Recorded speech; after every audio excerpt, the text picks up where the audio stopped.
오늘 함께 묵상할 하나님의 말씀 갈라디아서 1장 11절부터 24절까지입니다. 형제들아, 내가 너희에게 알게 하노니 내가 전한 복음은 사람의 뜻을 따라 된 것이 아니니라. 한때 우리 조상들은 생각을 억압하고 또 언어를 통제하며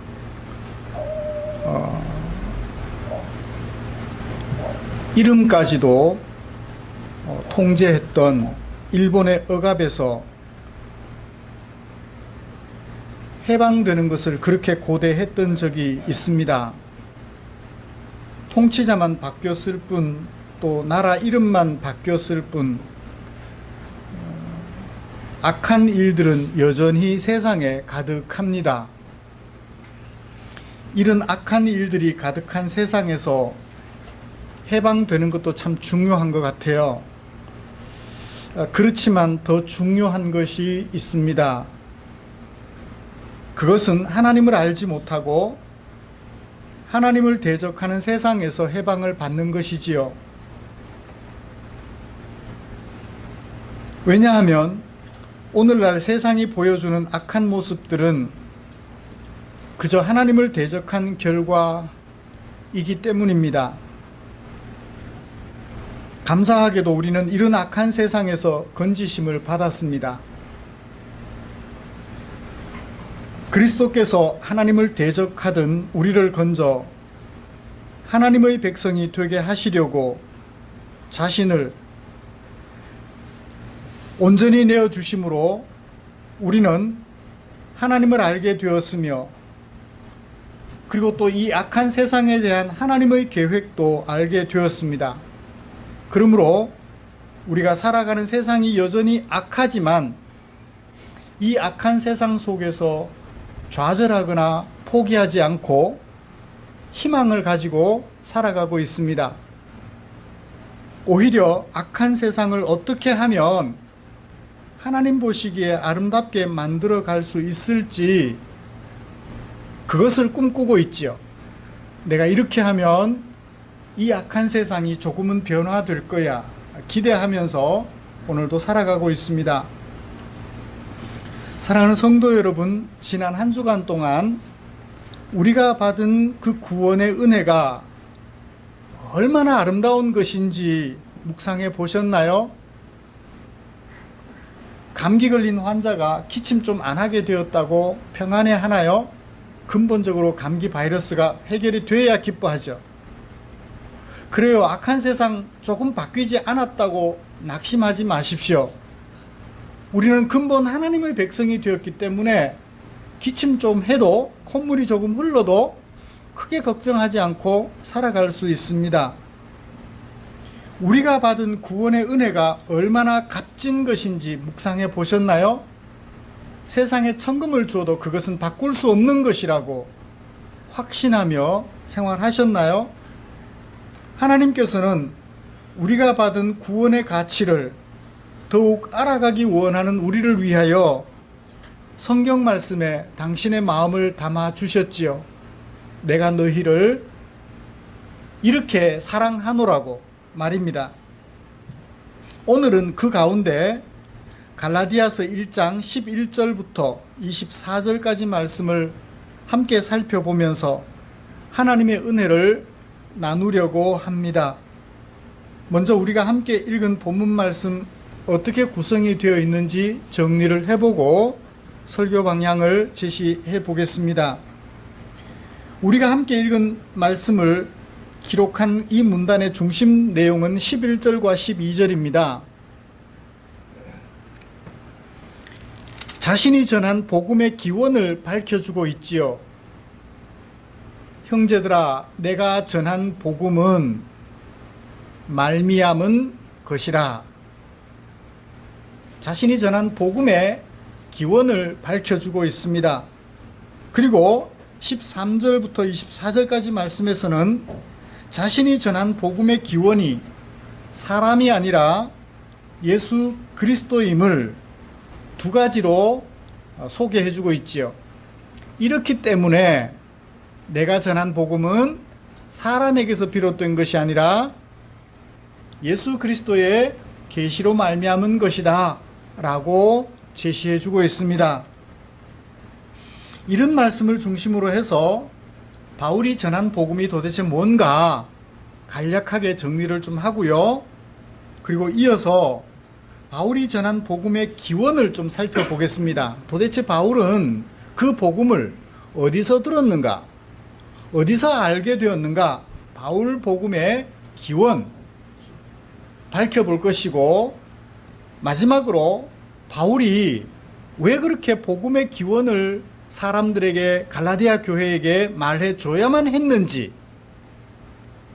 그렇죠. 복음을 말했으면 그걸로 끝인데 왜 굳이 내가 전한 복음의 기원이 이거다라고 그렇게 강조하여 말해야 했는지, 그 이유를 살펴보면서 오늘 설교를 마무리하려고 합니다. 말씀 나눌 때 우리 가운데 하나님의 은혜가 가득하시기를 기대합니다. 바울이 전한 복음, 복된 소식, 좋은 소식, 그건 뭘까요? 돈 버는 방법, 건강해지는 방법, 그것이 복음이 될 수도 있겠습니다. 뭘 바라는 사람들에게? 돈을 바라는 사람들에게, 건강을 바라는 사람들에게, 무병장수를 바라는 사람들에게 그것이 복음이 될 수 있지만, 죽음 앞에 이른 사람에게는 그것은 별로 복음이 못 돼요. 왜? 모두가 가는 그 길에 내가 서 있기 때문에, 나라고 피할 수 없기 때문에 그것은 전혀 복음이 되지를 못합니다. 그래요. 살아서는 100평 땅, 200평 땅이 필요하지만 죽어서는요, 꼴랑 한 평 땅이면 좋게요. 아니에요. 화상이 되고 재가 되면 한 평 땅은커녕 그냥 공중에 뿌려지면 그만이에요. 아무것도 소용이 없어요. 먼저 바울이 전한, 갈라디아 교회에 전했던 그 복음, 도대체 그것이 무엇이길래 복음, 복된 소식, 좋은 소식이 되는지 살펴보자고요. 하나님 아버지의 뜻이 있었습니다. 그것은 뭔가요? 만드신 사람들 중에서 택하신 백성들. 15절에서는 바울이 뭐라고 말하나요? 어머니의 태로부터 나를 택정하시고 그의 은혜로 나를 부르셨다라고 얘기를 하죠. 그렇습니다. 만드신 사람들 중에서 택하시고 부르신 백성들을 이 악한 세상으로부터 건지시는 거예요. 그게 하나님의 뜻이에요. 그리고 그것이 복음입니다. 이를 위해서는 우리에게 해결돼야 될 것이 있어요. 하나님을 대적했던 그것이 해결이 돼야 돼요. 그걸 뭐라고 말하나요? 죄라고 말을 해요. 죄란 도둑질 좀 하고, 거짓말 좀 하고, 폭행을 하고, 남에게 속여 말하고, 그런 정도를 죄라고 말하진 않아요. 물론 그것도 죄입니다. 그러나 그것은 죄의 격가지일 뿐, 죄의 본래 의미는 나를 만드신 하나님을 창조주로, 나의 주인으로 인정하지 못하고 오히려 하나님을 대적하는 거예요. 이것과 똑같아요. 분명히 부모가 자식을 낳아줬는데 엄마 아빠를 향하여 자식이 말하기를 누구세요? 그게 죄라는 겁니다. 엄마를 좀 속이고 엄마 마음을 아프게 하고, 그것도 죄의 일환이지만 그것은 죄의 격가지일 뿐, 근본적인 죄는 누구세요? 라는 거예요. 나를 만드신 하나님을 향하여 누구세요? 말을 하면서 하나님을 대적하는 것, 그것을 성경은 죄라고 말을 합니다. 이 죄가 해결이 돼야 돼요. 그런데 우리 사람들은 스스로 이 죄를 해결할 수가 없습니다. 왜냐하면 죄의 삭은 죽음, 곧 하나님에게서 버림받는 것이거든. 이미 한번 버림받은 이상 우리 스스로는 그 하나님 앞에 설 수 있는 기회가 없습니다. 그래서 예수님은 이런 아버지 하나님의 뜻을 따라, 그럼에도 불구하고 우리를 택정하시고 불러주시는 이런 하나님의 뜻을 따라서 우리를 이 악한 세상 속에서 해방시키려고, 그래서 하나님의 백성으로 세우시려고 사람으로 오셨으며 자신을 온전히 내어 주셨습니다. 우리 대신 하나님으로부터 버림받으신 예수님 때문에, 이 예수님 때문에 우리 모두는 이제 악한 세상으로부터 해방을 받게 된 거예요. 일제 식민 통치로부터 해방을 받았던 대한민국처럼 이 악한 세상으로부터 건짐을 받아 하나님의 백성이 된 것, 그게 뭐라고요? 복음이라고요.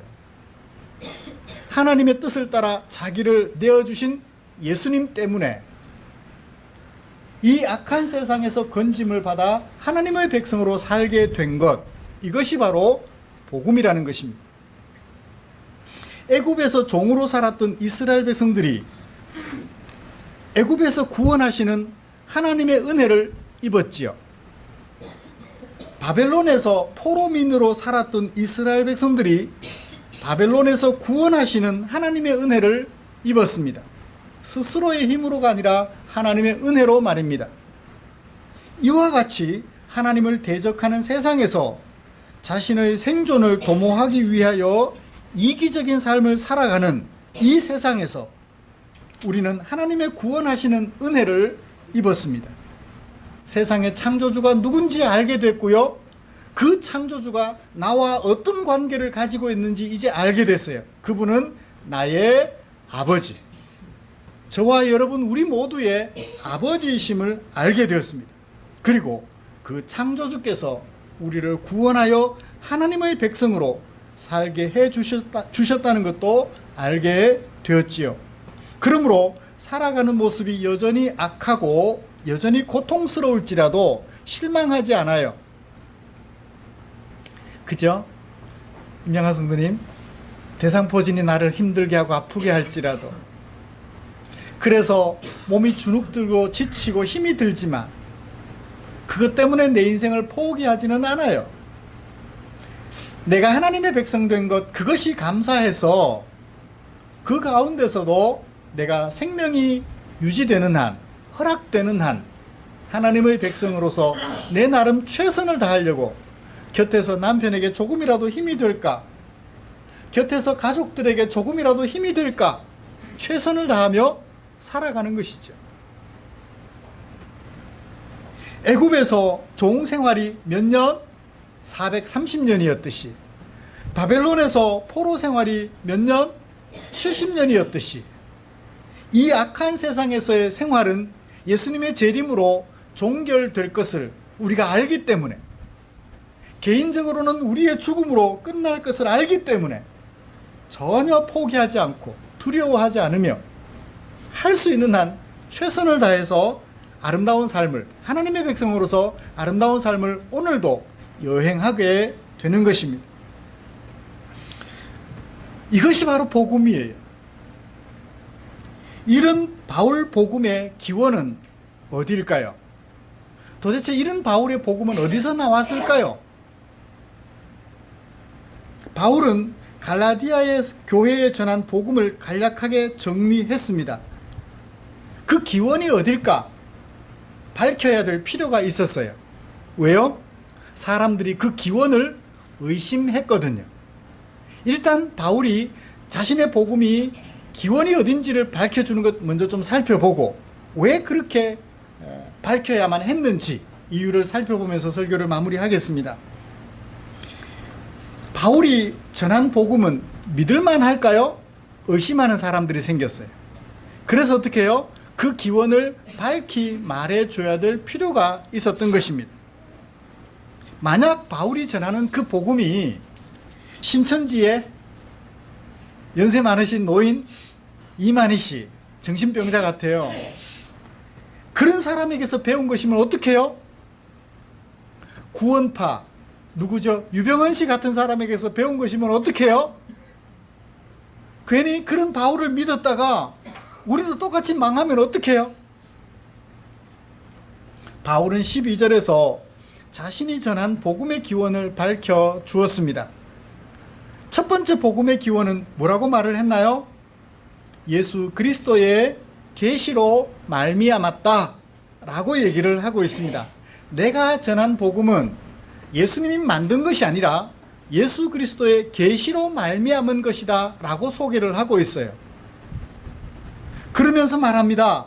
사람들에게서 배운 것도 아니고 받은 것도 아니다. 오직 무엇으로 말미암았다? 예수님의 계시로 말미암았다. 그러니까 사람들의 계시로 말미암은 것이 아니라 예수님의 계시로 말미암았다 라고 밝혀주고 있습니다. 계시로 말미암았다라는 것이 어떤 의미일까요? 이 계시라는 말이 가지고 있는 의미, 한국교회에서 가장 오해되고 많이 잘못 사용되고 있는 계시라는 단어, 계시라는 단어. 제가 아는 어떤 패친께서 포항 시내에 있는 모 교회, 큰 교회 목사님이 최근에 포항에서 서울로 옮기셨대요. 포항에서 서울로 옮기시면서 그런 얘기를 하셨대요. 성도들에게. 내가 이렇게 청빙을 받았는데, 서울에 있는 교회로부터 청빙을 받았는데 기도해 보겠습니다. 기도해 보겠습니다. 그리고는 마지막 결정을 하시는 거예요. 하나님의 음성을 들었습니다. 서울로 가라고. 그리고는 서울로 가버리셨대요. 그런 거를 하나님의 계시라고 말하지 않아요. 사기치는 거죠.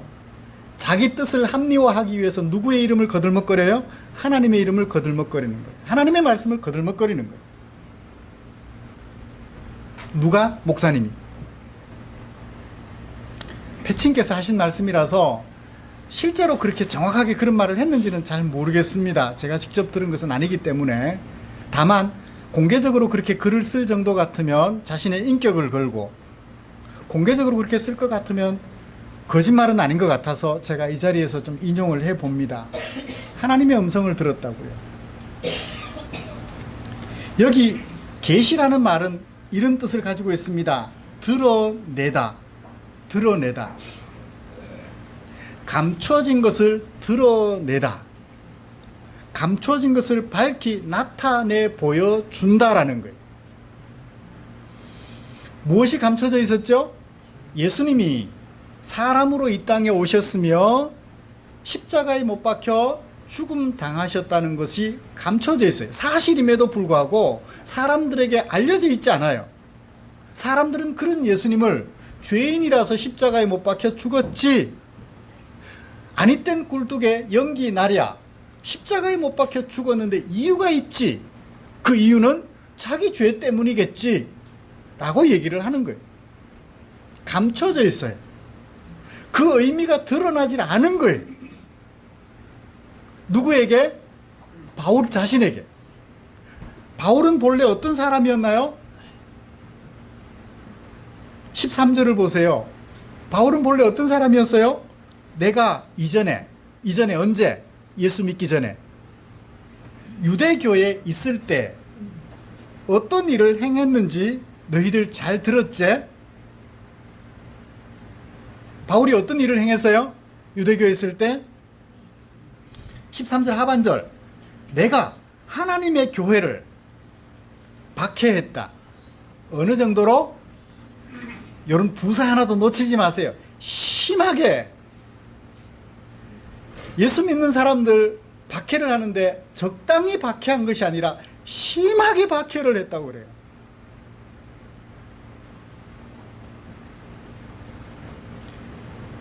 자기 얘기잖아요.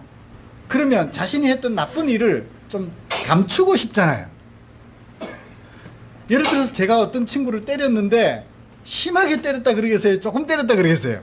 조금 때렸다 그러겠죠. 그런데 죽었다, 뭐 이렇게 나와야죠. 근데 심하게 때렸다라고 솔직하게 말한다는 얘기는 그만큼 자신의 과거 행위에 대하여 뉘우침이 크다는 뜻이죠. 그래요. 예수 믿는 사람들, 하나님의 교회를 박해를 했는데 심히 박해를 했어요. 그러니까 자신에게 예수님이 십자가에 못 박혀 죽으심이 감춰진 거예요? 드러난 거예요? 감춰져 있었어요. 자신은 알지 못했던 겁니다. 예수님이 왜 죽었지? 자기 죄 때문에 죽었겠지. 감추어져 있었던 그것이 언제? 다메섹에 있는 예수님을 믿는 사람들, 하나님의 교회를 핍박하러 가는 길에, 가는 도중에 부활하신 예수님이 바울에게 나타나셔서 바울을 놀라게 한 거예요. 바울이 누구냐고 묻습니다. 네가 박해하던 예수다 라고 예수님이 자신의 정체를 밝혀주셨습니다. 그때서 예수님의 계시로, 예수님이 자신에게 감춰져 있었던 그러나 사실이었던 그것이 자신에게 온전히 나타내 보여진 거예요. 그게 뭐예요? 계시예요. 기정사실이지만, 사실이지만 감춰져 있어서 잘 알지 못했던 것이 온전히 드러나는 것, 그것이 계시라고 성경은 얘기하고 있습니다. 그런 예수님의 계시로 내가 알게 되었지, 사람이 가르쳐줘서 그 복음을 알게 된 것이 아니다라고 얘기를 하고 있는 거예요.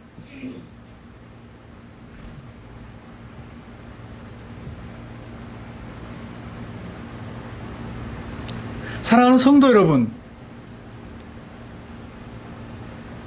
바울은 그렇게 예수 그리스도의 계시로 복음을 알게 되었다는 사실을 첫 번째로 얘기하기를, 내가 옛날에는 그랬지만 그 계시로 알게 되었기 때문에 라고 얘기를 하면서 자신의 과거를 확인시켜 주었습니다. 근데 지금은 어떻게 됐어요? 14절, 내가 내 동족 중에 여러 나이 많은 사람들보다 유대교를 지나치게 믿어 내 조상의 전통에 대하여 더욱 열심히 있어서 예수님을 믿는 사람들을 핍박했지만 이제는 아니다라고 자신을 밝히 이야기를 하고 있습니다. 그 다음에 아닌 것에 대한 이야기를 15절부터 해요.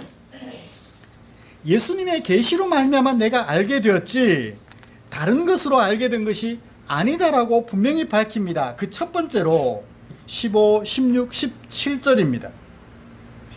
예수님의 계시로 말미암아 예수님을 만난 직후의 상황, 무엇이 그것을 밝혀주나요? 16절, 시간을 나타내는 관계부사가 하나 있어요. 뭐죠? 곧이라는 거예요. 이 곧이라는 말은 앞에 말과 뒤에 말이 같은 의미를 가진다는 뜻으로 동격을 나타내는 것으로 사용되기도 하지만 여기서는 시간, 즉각적으로 라는 것을 의미해요. 그 다음에 하나 더 있습니다. 18절을 보세요. 시간을 나타내는 부사 어떤 게 있나요? 그 후 몇 년 만에? 3년 만에. 자, 그 다음에 또 시간을 나타내는 부사가 하나 더 있어요. 21절 그 후에. 자, 예수님의 계시로 예수님을 알게 되고 나서 즉각적으로 있었던 일, 그 다음에 그 후에 3년 후에 있었던 일, 그 다음에 21절 그 후에 있었던 일들을 차례로 제시하면서 내가 가지고 너희들에게 전했던 그 복음은 사람들에게서부터 비롯된 것이 아님을 증명을 해 보여줘요. 자, 즉각적으로는 어떻게 했죠? 예수님의 계시로 예수님을 만나고 난 이후에, 복음을 알게 된 이후에 어떻게 됐나요? 즉각적으로 혈육과 의논하지 않았대요. 그리고 어떻게 했나요? 나보다 먼저 사도된 자들을 만나려고 안 갔대요. 어디로? 예루살렘으로 안 갔대요. 사도들이 그곳 예루살렘에 있는데 안 갔다는 거예요. 여러분, 금덩이 비슷한 거 하나 캐고 나면 어디로 먼저 달려가고 싶어요? 금은방에 달려가고 싶어요. 왜? 이게 진짜 금인지 아닌지 확인하고 싶어서. 산에 가서 사물 한 뿌리 캐고 나면 이게 몇 년 된 건지 가치는 얼마가 있는지 확인하기 위해서 어디가 달려가고 싶어요? 산삼 감별사 만나고 싶죠. 그렇죠? 그러므로 바울이 예수 그리스도의 계시로 말미암아 복음을 알게 되었을 때 이게 진짜인지 아닌지 알고 싶어서 누구한테 먼저 가고 싶어요? 이미 예수님의 제자들이 있으니까 그들에게 가서 확인을 받고 싶어 하는 마음이 인지상정으로 생길 것 같아요. 근데 바울은 그 사도들에게로 갔어요, 안 갔어요? 안 갔대요, 일부러. 오히려 어디로 갔나요? 아라비아로 갔대요. 제자들이 모여있는 곳은 예루살렘 도시예요. 이스라엘의 수도입니다. 아라비아는 저기 이스라엘을 기준으로 남쪽으로 내려가서 반도예요. 아라비아 반도, 홍해까지 연결되는 아라비아 반도. 사람이 살지 않는 곳이에요. 사람이 살더라도 듬성듬성 광야기 때문에 유목민들이 그저 이쪽 저쪽 동네 찾아다니면서 풀이나 뜯게 하는 그런 정도, 사람들이 드문 그곳으로 달려갔대요. 그리고 다시 어디로 갔어요? 저기 예루살렘보다 더 북쪽에 있는 다메섹으로 올라갔대요. 그곳엔 누가 있어요? 자신이 핍박했던 하나님의 교회가 있는 곳이.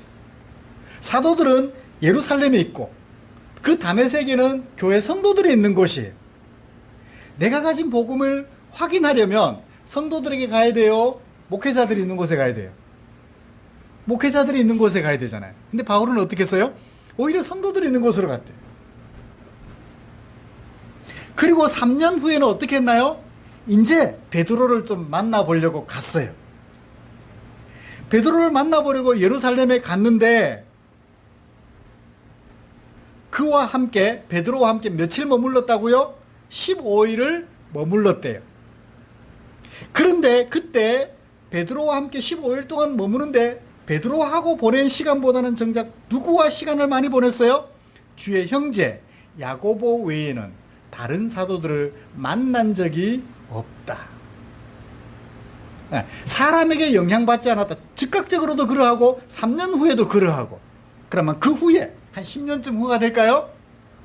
2장에 넘어가면 14년 후가 나오니까 3년에서 14년 사이 어디쯤 될 거예요. 그때는 어떻게 했을까요?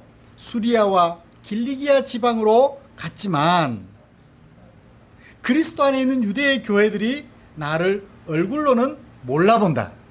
전혀 알려져 있지 않았다는 거예요. 다만 내가 하는 일을 보고 하나님께 영광을 돌렸더라. 그 바울이 전하는 복음이 옳다는 증거죠. 그것을 확인했다라고 얘기를 합니다. 이것이 뒤에 얘기. 내가 전한 복음은 예수님의 계시로 내게 감춰져 있었던 것이 드러난 것인데, 첫 번째. 두 번째는 사람들에게 영향받지 않았다. 하다못해 누구에게도 베드로에게조차 영향받지 않았음을 확인해 준 거예요. 그만큼 자신이 전한 복음은 진실이다라는 것. 결국 하나님께 영광이 돌아가는 진실된 복음이라는 것을 밝혀 주었습니다. 사랑하는 성도 여러분, 베드로 복음 다르고 바울 복음이 다를까요? 같아요. 베드로에게 영향을 받지 않았지만 바울이 전한 복음은 정확하다고. 그러므로 조금 전에 처음에 우리가 살펴보았던 바울 복음, 간략하게 정리했던 그 바울 복음, 하나님의 뜻을 따라 이 악한 세상으로부터 우리를 건지려고 하나님이 보내신 예수님, 그 예수님이 자신의 온몸을 들여, 자신의 전부를 들여 우리를 구원하셨던 그 은혜를 한순간도 잊지 않고 감사함으로 받을 수 있기를 기대합니다. 그런데 마지막으로요, 여러분, 바울이 왜 이런 얘기를 해야 됐을까요? 갈라디아 교회 편지를 써서 2, 3년 전에 바울이 그곳에 가서 복음을 전했는데 왜 다시 편지를 써서 내가 전한 복음은 사람에게서 비롯된 것이 아니야, 예수 그리스도의 계시로 말미암은 것이라고 이렇게 변증을 해야만 했을까요? 가만히 들어온 거짓 선생들 때문에 그래. 이 거짓 선생들이 가만히 들어와서 바울이 없는 틈에, 바울은 갈라디아 교회만 섬기는 것이 아니라 다른 지역으로 개척을 하러 가야 되기 때문에 간 사이에 가만히 들어와서 뭘 전했어요? 다른 복음을 전했던 거예요. 가만히 들어온 사람들 때문에. 제가 좀 욕 좀 할게요. 가만히 들어온 놈들 때문에. 그냥 니은으로 말할 걸. 놈도 있을 수 있고 연도 있을 수 있잖아요. 그냥 니은으로 얘기할 걸. 가만히 들어온 사람들 때문에. 그들은 주로 뭘 얘기해요? 전통을 얘기해요. 누구에게 배웠느냐는 거예요.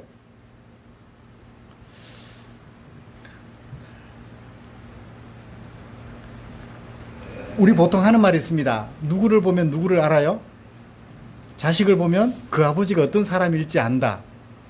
부전자전이라는 말을 쓰잖아요. 그 스승을 보면 제자를 안다. 누구에게서 배웠느냐? 어느 학교를 나왔느냐? 지금 정부 들어서 이제 청년 취업할 때 이력서에 출신 학교를 못 적게 한대요. 사진도 못 적게 한대요. 출신 학교 가지고 함부로 예단하지 않게끔 조치를 하겠다고 의도를 하는 것 같은데 좋은 의도인 것 같기는 해요. 왜냐하면 저 때만 해도 서류심사에서 지방학교는 그냥 잘렸어요. 서류심사에서. 아마 지금도 그럴걸요? 서류심사의 대상이 안 돼요. 총장의 추천이 있어도 서류심사에서 지방학교라는 것 때문에 아예 안 돼요. 그때를 기억해보면 지금 정책은 괜찮은 것 같아요. 사진도 안 넣고 출신 학교도 안 넣고 오직 전공 관련 그 직무와 관련되는 상급이나 뭐 이런 것만 적게 하니까 어떤 면에서는 괜찮은 것 같기는 해요. 그래요. 그럼에도 불구하고 오늘날 사람들에게 인기 있는 것은 출신이에요. 어디 출신이냐는 거예요. 스카이 출신인데 스카이도 그냥 스카이, 서울대 출신. 우리 한국 같으면. 어떤 사람들이 얘기를 해요. 서울대 출신들이 한국 사회를 매겨 살리고 있다고. 일리 있는 말이긴 하지만 그 말이 그들을 굉장히 교만하게 만들고 그렇지 않은 국민들을 비참하게 만들 수 있는 위험한 말이에요. 겸손히 자신에게 주어진 머리를 국민을 위해서 봉사하는 쪽으로 잘 활용하면 되지만 내가 너희들을 먹여 살려주고 있잖아 라고 생각하기 시작하면 그건 끝이에요. 차라리 내려오라는 거예요. 네가 아니어도 할 사람이 있으니까 내려오라는 거예요. 그런 사람은 사회를 망하게 할지언정 승하게 하지는 않습니다. 조심해야 될 일이에요. 그래요. 출신을 사람들이 강조를 해요. 바울의 출신이 어디에 있어요? 베드로도 아니고 아무도 아닌 거예요. 그러니까 바울이 전한 복음은 가짜야. 내가 전한 복음이 진짜야 라고 말을 하며 갈라디아 교회에 살그머니 들어와서 엉뚱한 씨를 뿌리는 거예요. 그러니까 교회가 문제가 된 거죠. 바울이 다시 편지를 써서 너희들이 왜 그렇게 됐니? 너희들이 왜 그렇게 돼서? 라고 얘기를 하며 자신의 출신을 밝히 드러내었던 것입니다. 자신이 전한 복음의 근거를 밝히 드러내 증명해 보였던 것입니다. 말씀을 마치겠습니다. 사랑하는 성도 여러분, 그런 면에서 저도 좀 그래요. 뭐 출신이 좀 좋지를 못해서 A급이 아니어서 갑질을 할 만큼 좋은 출신이 아니어서 그렇지만 저는 긍지를 가지고 있습니다. 왜요? 저는 출신 학교 학위가 문제가 아니라 얼마만큼 성경의 본질을 잘 드러내기 위하여 열심히 애쓰고 살피느냐가 중요한 것이기 때문에 예수 그리스도의 계시가 내게 중요하기 때문에 말씀을 마치겠습니다. 우리 앞으로 살아가는 동안 내가 배우고 듣고 생각하고 있는 그 복음이 정말 성경에 있는지 최 목사가 전해준 것이 아니라 정말 성경에 있는 것인지를 자세히 살피고 또 살펴서 점검하고 또 점검해서 그 복음 안에서 마음껏 여러분의 생애를 아름답게 만들어 가시기를 주님의 이름으로 축복합니다. 기도하겠습니다. 악한 세상에서 건져주시려고 예수 그리스도를 이 땅에 보내시며 예수께서는 자신의 전부를 내어주셔서 우리를 악한 세상에서 건져 하나님의 백성 되게 하신 것 감사하는 성도들 여기 있습니다. 아버지여, 예수 그리스도의 계시로 말미암아 우리도 바울이 예수를 알게 되었듯 우리도 예수를 알게 되었으니 앞으로 남은 세월 살아가면서 예수 그리스도의 계시로 알게 된 이 복음을 마음에 새겨 살아가는 당신의 종들 되게 해 주시옵소서. 출신 성분 따져서 그의 복음을 오해하는 어리석은 우리가 되지 않도록 하나님 아버지 은혜 내려 주시옵소서. 예수님의 이름으로 기도드리옵나이다. 아멘.